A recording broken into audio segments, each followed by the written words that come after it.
नमस्कार, मी मधुरिमा. आजच्या या सेशनमध्ये आपण डिस्कस करणार आहोत MHS set preparation PYQs previous year questions जे काही विचारले होते ते. आणि आजचा जो आपला टॉपिक आहे तो आपल्याला दिसत आहे प्लांट फिजिओलॉजी. या सेशनमध्ये आपण डिस्कस करणार आहोत क्वेश्चन्स फ्रॉम 2011 टू 2018 पर्यंत जे काही क्वेश्चन्स विचारले होते प्लांट फिजिओलॉजीवरती ते सर्व क्वेश्चन्स आपण इथे डिस्कस करणार आहोत. So moving towards the first question. First question काय विचारलाय बघा. The diuron inhibits the photosynthesis by binding to. August 2011 मध्ये क्वेश्चन विचारलेला होता. डाययुरॅन हा काय आहे, हा एक इनिबिटर आहे.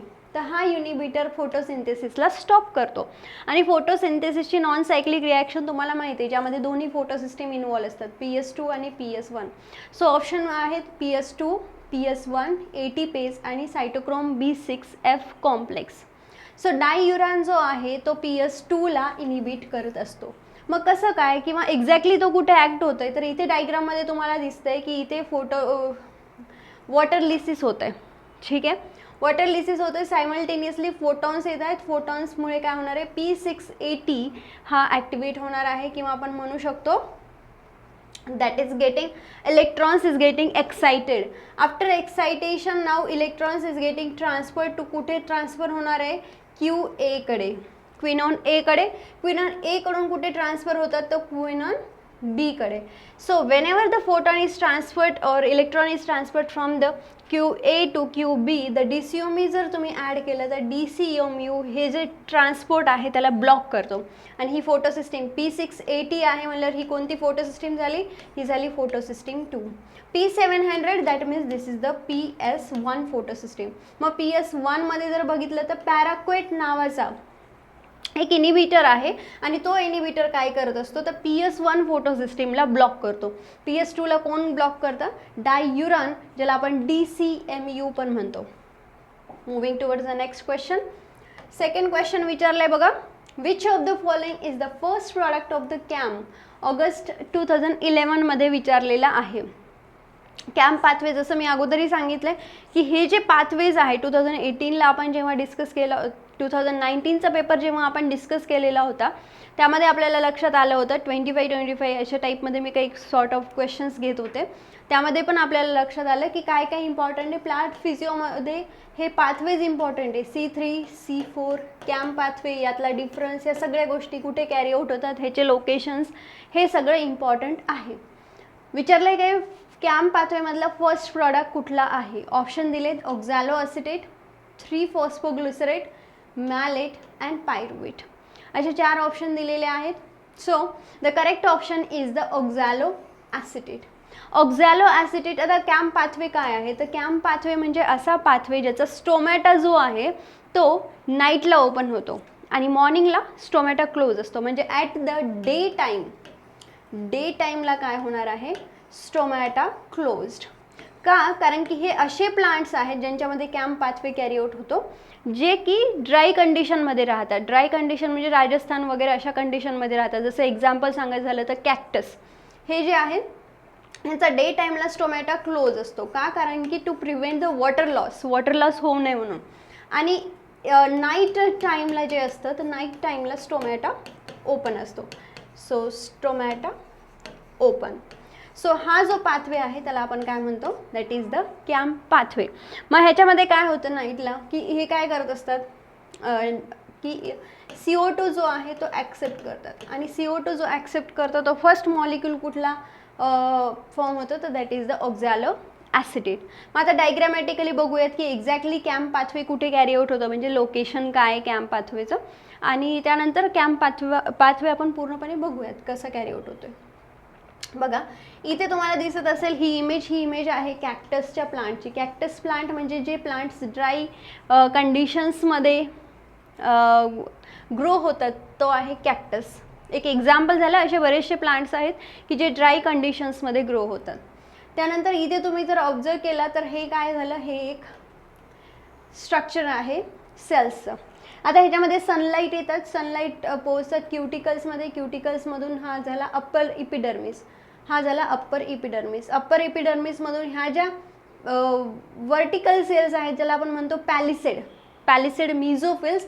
त्यानंतर खाली आहे स्पॉन्जी मियुझोफिल्स, अशा प्रकारे स्पॉन्जी मियुझोफिल्स आणि हा लोअर इपिडर्मिस. ह्या लोअर इपिडर्मिसमध्ये हा स्टोमॅटा आहे बघा. आणि स्टोमॅटा जेव्हा ओपन असेल तर तेव्हा CO2 आतमध्ये जातो आणि ऑक्सिजन बाहेर येतो. ठीक आहे. आणि हा जो स्टोमॅटा आहे तो गार्ड सेल्सपासून बनलेला आहे. हे जे दोन दिसत आहेत ते काय आहेत, गार्ड सेल्स आहे. मग एक्झॅक्टली ही प्रोसेस कुठे कॅरी आउट होते किंवा कॅम्प पाथवे कुठे कॅरी आउट होतो, तर कॅम्प पाथवे कॅरी आउट होतो पॅलिसेड्समध्ये, पॅलिसेड सेल्समध्ये कॅरी आउट होतो. आता इथे तुम्हाला दिसत असेल नाईट टाईमला काय झालं, CO2, स्टोमॅटा ओपन आहे ना नाईटला, मग ऑब्विसली तेव्हा CO2 घेणार आहे. CO2 is getting entered, atmospheric CO2 आहे जो एंटर होतो कुठे, पॅलिसेड सेल्समध्ये. And now there is the formation of oxaloacetate. Oxaloacetate is the CO2 acceptor molecule. Oxaloacetate form होतो. ऑक्झॅलोॲसिटेट फॉर्म झाल्याच्या नंतर NADH is getting form into the NAD आणि त्यानंतर काय फॉर्म होतं, ऑक्झॅलोॲसिटेटपासून मॅलेट फॉर्म होतं. सो फर्स्ट प्रॉडक्ट कोणता आहे कॅम्प पाथवेचा, ऑक्झॅलोॲसिटेट किंवा ऑक्झॅलोॲसिटिक ॲसिड म्हणतो. आता हा जो मॅलेट आहे, मॅलेट रात्रीचा फॉर्म होतो आणि तो काय केला जातो, तो स्टोअर केला जातो व्हॅक्युल्समध्ये. So this is the vacuoles. व्हॅक्युलमध्ये तोपर्यंत स्टोअर केला जातं जोपर्यंत डे फॉर्म होत नाही, म्हणजे रात्रभर तो काय केला जातो, व्हॅक्युल्समध्ये स्टोअर केला जातो. No at the day time, डेला काय होतं, डेला हा मॅलेट ट्रान्सपोर्ट केला जातो, मॅलेट युटिलाइज केला जातो. मॅलेटचं कन्वर्जन पायरुवेट आणि CO2 मध्ये होतं आणि मग हा जो CO2 आहे तो केल्विन सायकलमध्ये यूज होतो. In this way this camp pathway is carried out. So आपल्याला क्वेश्चन काय विचारले, फर्स्ट प्रोडक्ट कॅम्प पाथवेमध्ये कोणता फॉर्म होतो, तर फर्स्ट प्रोडक्ट आहे ऑक्झॅलोॲसिटिक ॲसिड किंवा ऑक्झॅलोॲसिटेट. क्वेश्चन नंबर 3 बघा. Blue light receptors in the plant are, जानेवारी 2013 मध्ये विचारले ब्लू लाईट रिसेप्टर्स प्लांटमध्ये कुठले कुठले आहेत. सो हे सगळे रिसेप्टर्स आहेत, क्रिप्टोक्रोम्स, कॅरोटिनाइड्स, सायटोक्रोम्स, फायटोक्रोम्स. मग यापैकी ब्लू लाईट रिसेप्टर्स कुठले आहेत, तर इथे तुम्हाला दिसते हा ब्लू लाईट आहे. ब्लू लाईटच्या रेंजमध्ये कोणते कोणते रिसेप्टर येतात, तर ह्या ब्लू लाईटच्या रेंजमध्ये येतात तुमचे क्रिप्टोक्रोम्स, त्यानंतर फोटोट्रॉपिन्स आणि आणखी एक येतो ज्याला आपण म्हणतो F बॉक्स प्रोटीन.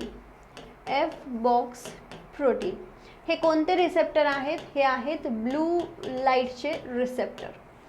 मग त्यानंतर दुसरा कोणता आहे, तर रेड किंवा फार रेड लाईटचे receptors. So red and far red लाईटचे रिसेप्टर्स कुठले आहे, रेड किंवा फार रेडचे जे रिसेप्टर्स आहेत ते आहे फायटोक्रोम्स. कोणते, फायटोक्रोम्स. सो या दोन्ही गोष्टी तुम्हाला लक्षात ठेवायच्या, ब्लू लाईटचे कुठले आहेत आणि रेड किंवा फार रेड लाईटचे रिसेप्टर्स कोणते आहेत. सो क्वेश्चन्स याच धर्तीवरती आधारित वेगळ्या प्रकारे विचारला जाऊ शकतो. So our correct answer is, आता बघा blue light receptor, carotenoids is not the blue light receptor किंवा cytochromes is not the blue light किंवा phytochromes is also not the blue light receptor. Phytochromes काय, रेड लाईट रिसेप्टर्स आहे. So the correct option is the cryptochromes. Cryptochrome हा काय, blue light receptor आहे. नाव question number 4 विचारलाय बघा. Which of the following chloroplastic proteins is rapidly turn over the presence of light. November 2011 मध्ये विचारला होता की खालीलपैकी कुठला क्लोरोप्लास्टचा प्रोटीन आहे जो की लाईटच्या प्रेझेन्समध्ये बदलतो. ऑप्शन आहे light harvesting chlorophyll binding proteins, plastoquinone binding proteins, plastocyanin binding proteins and NADP reductase. कोणता प्रोटीन्स जो आहे तो लाईटच्या प्रेझेन्समध्ये चेंज होतो.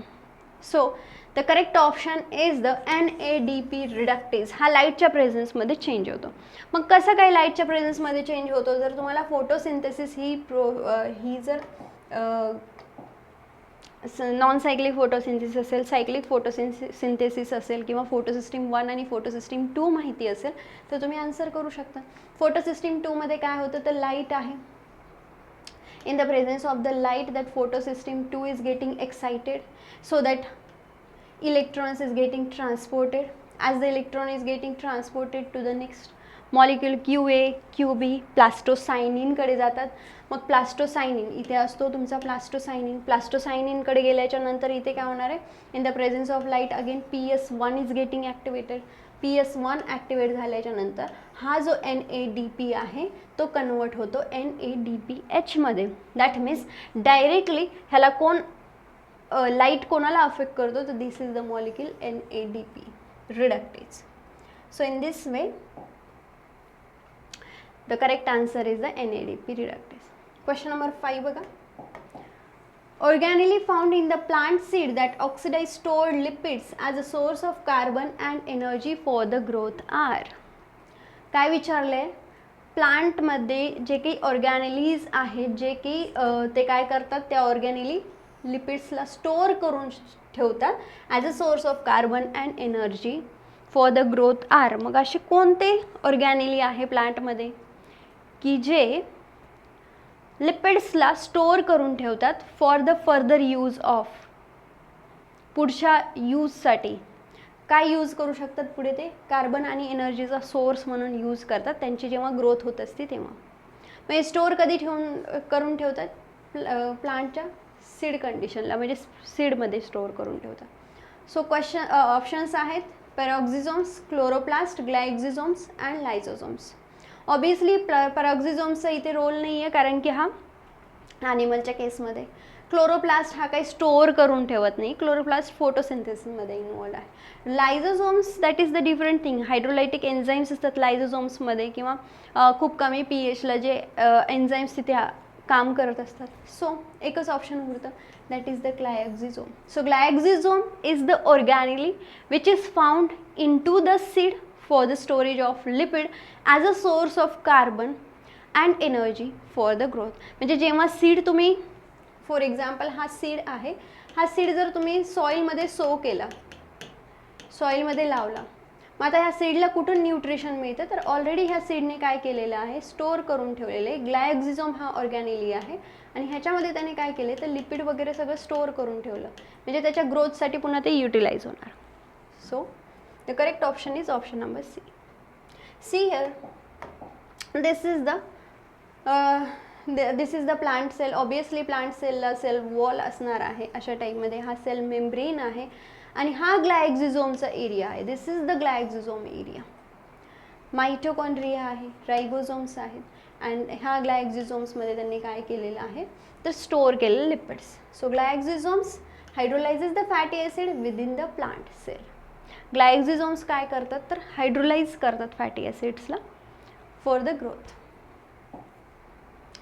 क्वेश्चन नंबर 6 काय विचारलंय बघा. The membrane enclosing the main vacuole of the cell is termed. December 2013 मध्ये क्वेश्चन विचारलाय. सो असा कुठला मेम्ब्रेन आहे जो व्हॅक्यूल्सला एन्क्लोज करतो. ऑप्शन आहे टोनोप्लास्ट, क्लोरोप्लास्ट, अमिलोप्लास्ट, इलिओप्लास्ट. ऑब्वियसली व्हॅक्यूल्सला कवरिंग करतोय ना, व्हॅक्यूल्सला कवरिंग करतोय, that is the tonoplast. So the correct option is the tonoplast. Question number 7 बघा. Among the following which is the protein carrier molecule linking the PS2 and PS1 in the photosynthesis. जर तुम्ही मगाचं आपला question discussion व्यवस्थित ऐकलं असेल तर तुम्हाला हा क्वेश्चन लक्षात येईल. आणि आत्ताच्या आत्ता आपण बघितलं फोटोसिंथेसिसवरती 3 टाइम्स क्वेश्चन्स रिपीट झाले 2015पर्यंत. 11पासून सुरू केलं ते, म्हणजे प्रत्येक वेळी प्रत्येक पेपरमध्ये फोटोसिंथेसिसवरती क्वेश्चन येतो, म्हणजे येतो 100% क्वेश्चन येतो. सो तुम्हाला फोटोसिंथेसिस व्यवस्थित करायचं आहे. Protein carrier molecule linking PS2 आणि PS1. PS2 आणि PS1 फोटोसिस्टीम्स आहेत, 2 आणि 1. ह्या दोघांना कुठला मॉलिक्यूल जॉईन करतो किंवा लिंक करतो एकमेकांना. ऑप्शन आहे प्लास्टोसायनिन, फ्रोडॉक्झिन, फिओफायटिन, प्लास्टोक्विनोन.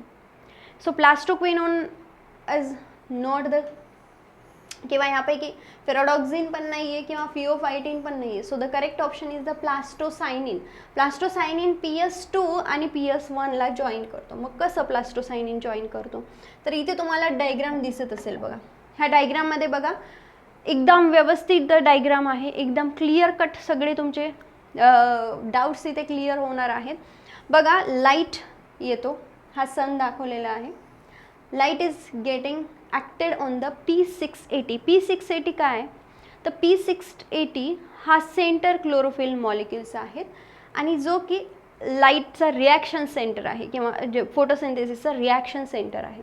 आणि साईडला हे जे तुम्हाला ग्रीन कलरमध्ये दिसतात, these are the accessory pigments. ठीक आहे.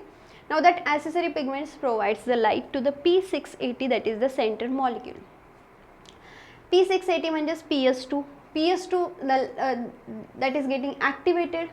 Now here what happens, initially he lower energy असते. Now here as they are going, that is the 680 म्हणजे हा excitation होता.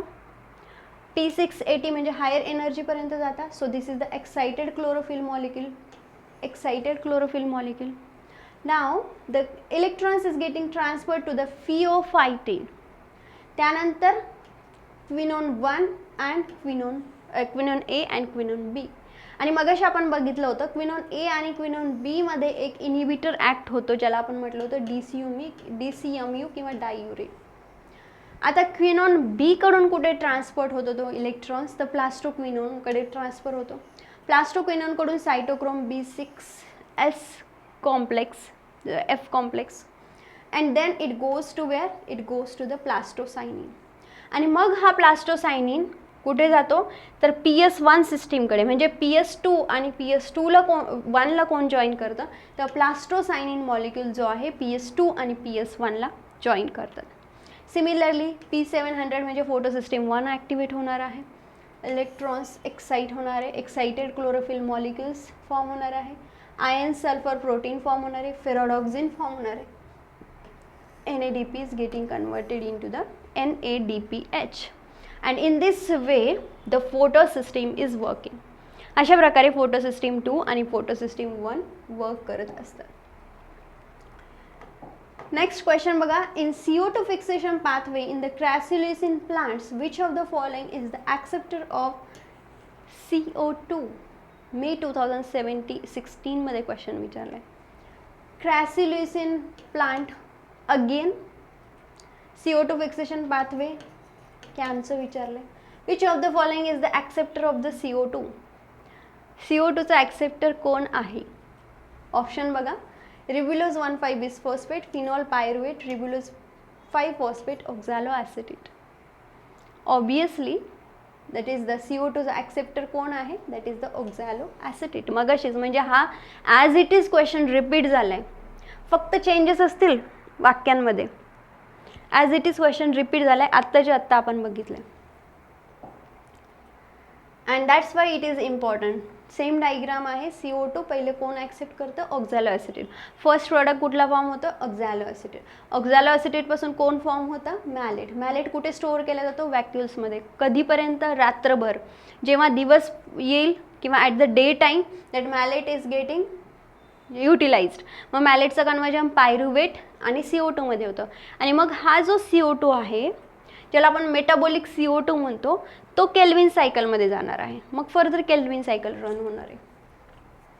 बघा. In photosynthesis the reaction between ribulose 1,5 bisphosphate and oxygen catalysed enzyme rubisco results in the formation of. 2017 मध्ये question विचारला होता. आता Rubisco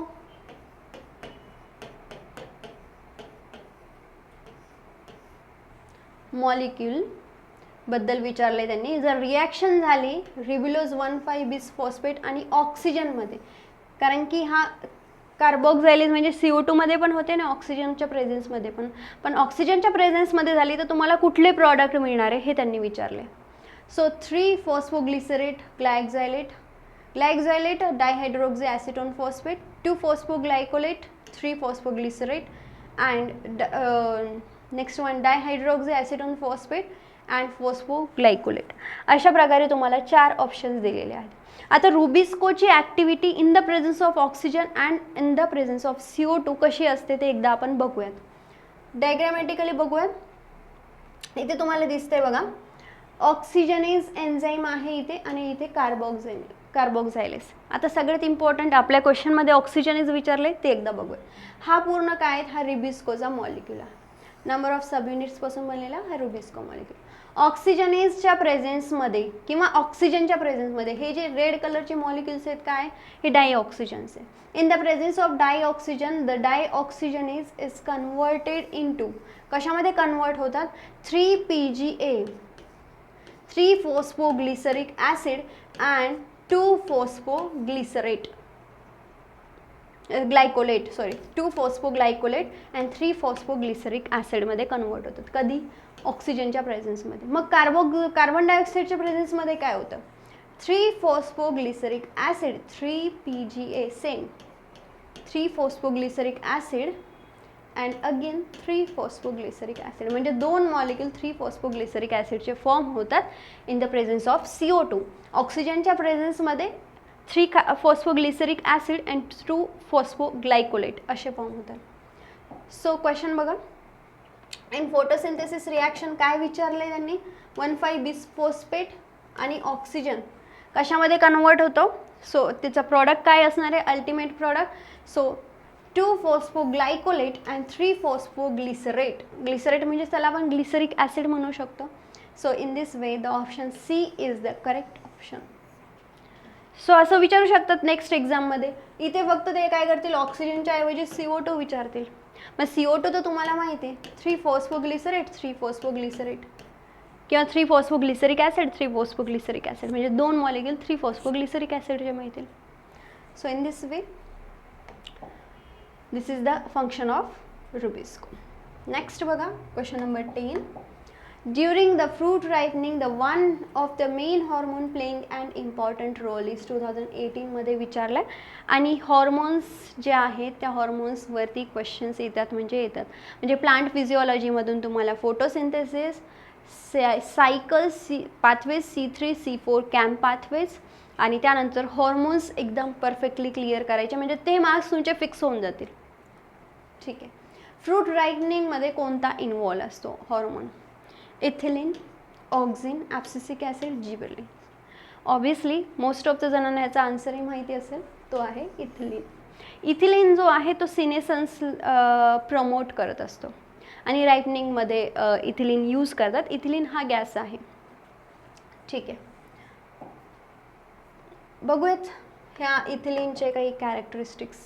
so हा जो इथिलीन आहे, ethylene is the gaseous hormone that promotes the fruit ripening. So during the later stage the fruit development, ethylene gas fills the intracellular air spaces within the fruit and stimulate its ripening by the enzymatic breakdown of the cell wall. अशा प्रकारे जो ethylene आहे तो work करतो. हा एक gaseous hormone आहे आणि जो की रायपनिंगवरती फ्रूटला रायपनिंगचं काम करतो आहे किंवा लवकरात लवकर फ्रूट रायपनिंग झालं पाहिजे. जसं कच्च्या केळी असतील, मग इथिलीनची जर त्यांना ट्रीटमेंट दिली तर मग काय होतील, त्या लवकर पिकतील, म्हणजे त्याला आपण फ्रूट रायपनिंग म्हणतो.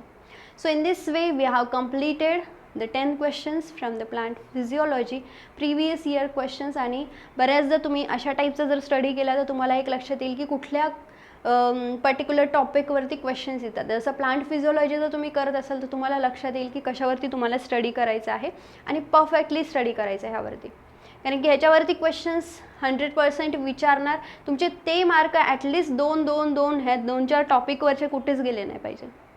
सो अशा प्रकारे तुम्ही पर्टिक्युलर टॉपिकमधून इतके कन्फर्म टॉपिक्स करा जेणेकरून तुमचे ते मार्क्स फिक्स होतील. Okay, so in this way we have completed all the 10 questions. So in my next lecture we will discuss with the another topic previous year questions. Thank you so much. आणि जर तुम्हाला हा माझा video आवडला असेल तर नक्कीच like, share आणि सबस्क्राईब करायला विसरू नका. थँक्यू.